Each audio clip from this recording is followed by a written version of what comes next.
Muslim world کے معزز دوستو، میں ہوں زاہد اور آپ سننے اور دیکھنے والوں کو خوش آمدید۔ اب میرے ساتھ ہیں سعید الباکستانی۔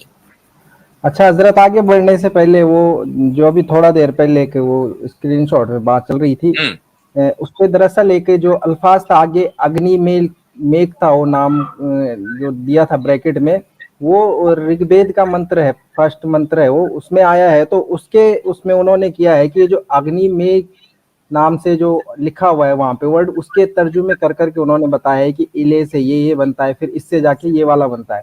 اس پہ انشاءاللہ میں اگلے ہفتے پوری اچھے طریقے سے وہ کر کے دے دوں گا۔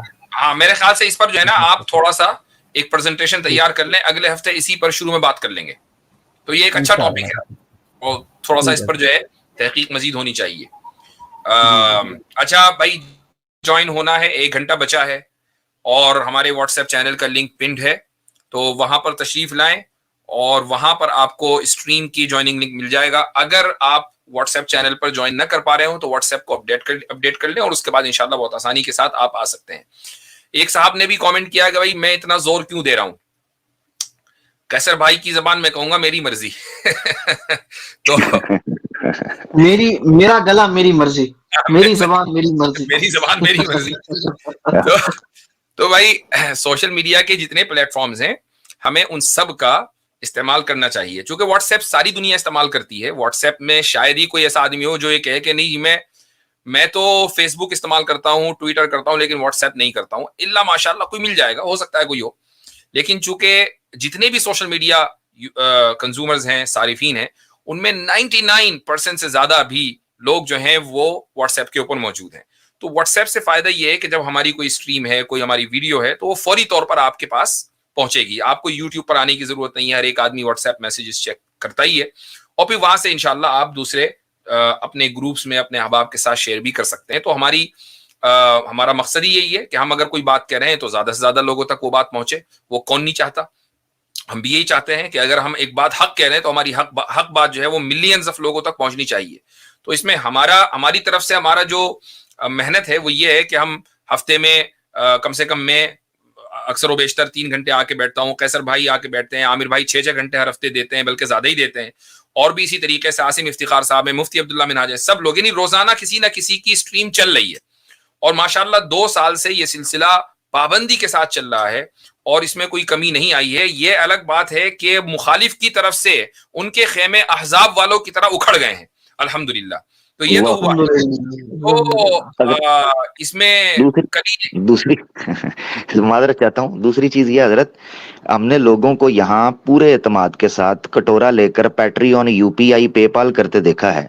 تو بھائی ہم تو فی سبیل اللہ آپ کو کہہ رہے ہیں کہ جہاں اپنے دوسرے معاملات آپ شیئر کرتے ہیں، بزنس کے، جاب کے، فیملی کے، تو اسی واٹس ایپ کے اوپر آپ ذرا اس کو بھی جوائن کریں۔ بھائی اتنی سی بات، زبردست۔ تو صرف مقصد اس کا یہی ہے کہ جو بات ہے وہ دور تک پہنچے اور حق بات دور تک جائے گی، تو انشاءاللہ اس میں آپ کا بھی کنٹریبیوشن ہوگا۔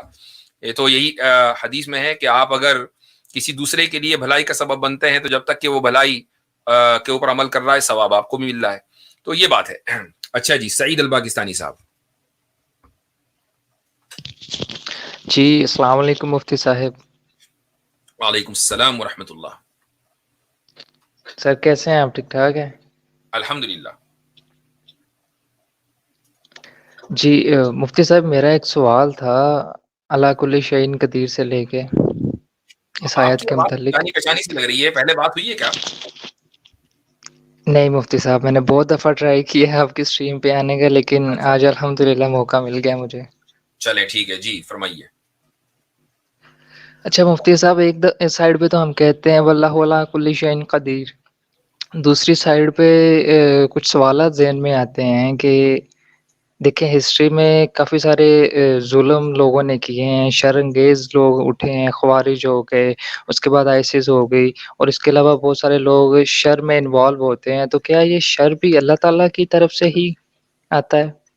کیونکہ خیر تو اللہ تعالیٰ کی طرف سے ہی منسوب ہے۔ ٹھیک ہے، آپ کا تھوڑا سا مجھے تعلیمی بیک گراؤنڈ بتائیں گے؟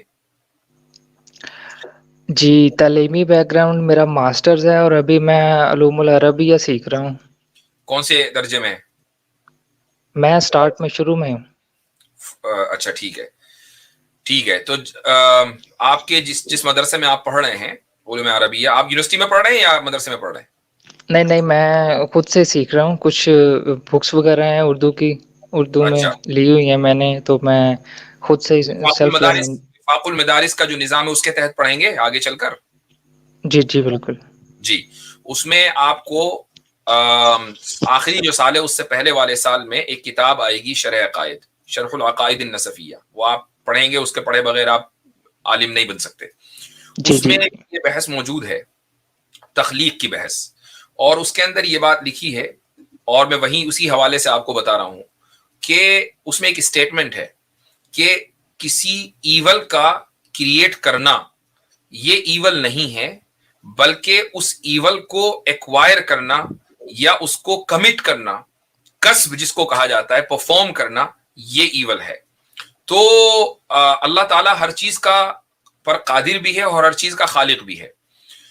اچھا، شیخ الاسلام ابن تیمیہ رحمہ اللہ کا ایک قول ہے، اور وہ یہ ہے کہ اللہ تعالیٰ نے کوئی ایسی چیز کریٹ نہیں کی کہ جو مکمل 100% ایول ہی ہو، اس سے ایول کے علاوہ کوئی دوسرا تصور ہو ہی نہ. یہاں تک کہ ابلیس بھی ایسا نہیں ہے. اور اس کی دلیل وہ یہ دیتے ہیں کہ اگر ایک آدمی ابلیس کی بات کو نہ مانے تو اللہ تعالیٰ کی طرف سے اس کے لیے اجر کا اعلان کر دیا جاتا ہے. تو اب دیکھیے، ابلیس کی بات نہ مان کر آپ نے ابلیس جیسے شیطان سے بھی خیر نکال لی. ٹھیک ہے، تو یہ ابن تیمیہ رحمہ اللہ کا موقف ہے. لیکن اگر تھوڑی دیر کے لیے ہم ایک جو مین اسٹریم موقف ہے اس کو بھی مان لیں، وہ یہ کہ خالق خیر بھی اللہ ہے، خالق شر بھی اللہ ہے. پوائنٹ یہ ہے کہ بالکل ایسا ہی کوئی، لیکن ہم اللہ کو خالق خیر ہی کہیں گے، خالق شر نہیں کہیں گے، اگرچہ وہ شر کا خالق بھی ہے. بالکل ایسا ہی جیسے کہ ہم اللہ تعالیٰ کو خالق الخنزیر نہیں کہیں گے، خالق الانسان کہیں گے. چونکہ لیکن کوئی آدمی یعنی مسلمان ہو کہ غیر مسلم ہو، عیسائی ہو، وہ یہ نہیں کہہ سکتا کہ نہیں خدا نے انسان کو تو بنایا ہے، خنزیر کو نہیں بنایا، خنزیر خود ہی بن گیا تھا. تو لیکن خدا کو جب آپ مخاطب کریں گے تو اس کے شائن شان الفاظ سے مخاطب کریں گے. پیدا کرنے والا ہر چیز کا خدائی ہے، پیدا کرنا کسی برائی نہیں ہے، وہ امتحان کے مقصد سے ہے. جی اچھا حضرت، اس میں بھائی کو نا ایک آیت پڑھانا چاہ رہا تھا جو میری نظر سے گزری تھی، کہ اکثر حضرت یہ تقدیر کے حوالے سے یا قدرت کے حوالے سے یا کفر یا ایول یہ چیزوں کے حوالے سے آتا ہے، تو لوگ پوچھتے ہیں کہ کفار کو بھی اللہ نے بنایا ہے، تو ہم اس میں مشیت اور رضا کا جو ایک فرق ہے اس کو بتا رہے ہوتے ہیں. تو قرآن کی ایک آیت میری نظر سے گزری بڑی شاندار، یہ سورہ زمر کی اسکرین کے اوپر آیت نمبر 7.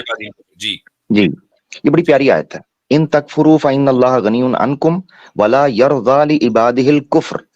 اللہ کی رضا نہیں ہے کہ انسان یا اس کے بندے، اس نے پھر بھی کہا ہے عبادہ کہ اس کے بندے کفر کریں. وان تشکروا یرضہ لکم. اس کی رضا اس میں ہے کہ جس سے وہ راضی ہوتا ہے کہ تم اس کے بتائے ہوئے طریقے پر چلو. باقی اس کی مشیت کا جس طرح کا امتحان کا حصہ ہے. جزاک اللہ. جی ہاں، ٹھیک ہے بھائی، صحیح صاحب. جی تو آپ کے کہنے کا مطلب ہے کہ اللہ پاک نے دونوں چیزیں ہمارے اندر رکھی ہیں اور ایک امتحان رکھ دیا ہے. ہمارے اندر نہیں، اوور آل اس کائنات کے اندر شر اور خیر دونوں کی تخلیق ہوئی ہے، اور وہ امتحان کے مقصد سے ہے. جب یہ امتحان ختم ہو جائے گا تو شر کا اب کوئی لینا دینا نہیں ہے، اس کی ضرورت نہیں ہے. جنت میں امتحان نہیں تو شر موجود نہیں ہے. اچھا، جہنم کے اندر صرف شر ہے، خیر موجود نہیں ہے، وہاں خیر کا کیا کام؟ جہنم میں خیر کس کام کے لیے ہوگی؟ تو اس لیے ایک عالم شر ہے جو کہ جہنم، اور ایک ایبسولوٹ عالم خیر ہے وہ ہے جنت. اور اس دنیا کے اندر دونوں چیزیں، اچھائی بھی اور برائی بھی، چونکہ یہاں مقصد امتحان ہے.